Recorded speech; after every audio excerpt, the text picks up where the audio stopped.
But I'm kind of interested in this bit about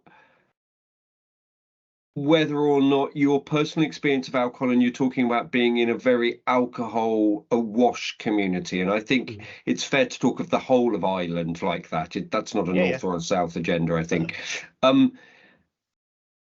much of that made it easier to carry on being a drinker for longer? Like I think back. I think back at some of the behaviors that I kind of expressed back then. So I was in a pipe band, a competition band. So I was a drummer for a long time. And we used to have competitions every Saturday. And the drinking culture ingrained in that was the second you got off the bus in the morning, people started drinking. So I was associating with older people that started to drink. And then, you tried to fit in there. So then you started doing that. And then I tried to get jobs in bars because, again, I had access at 14. I think about, like, I was 14 and I was coming home at 2 o'clock in the morning after collecting glasses, drinking beer, going home, and then going to school in the morning. So I found ways with it. It's easy to fit into that culture if you have an issue with alcohol because it's so ingrained in everything. So I really immersed myself in it. I would say I took full advantage of the opportunities that it presented. So, and it did present them because, my experience was I didn't have a lot of opportunity, and I have to accept that that's my experience.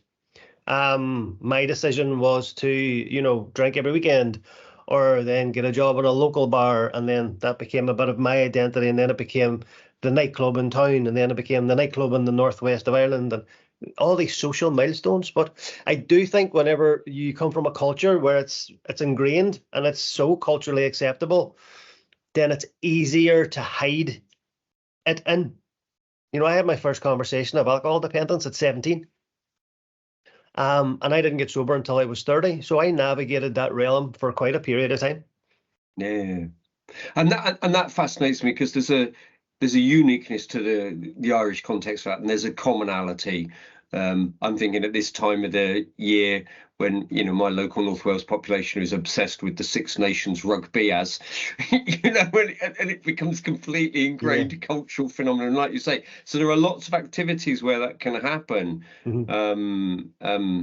And I mean, it was just an intriguing bit that you said about it was everywhere, and I just kind of wondered how that because we're going to talk about the success that communities provide, but actually there are periods, aren't there, of course, when communities are actually enabling the drink and the drug taking as well, of course. Yes.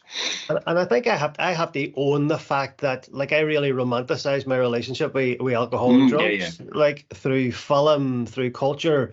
So like I really romanticized about that quite a lot. And, I loved it for a long time until I obviously didn't love it because it was causing so many problems.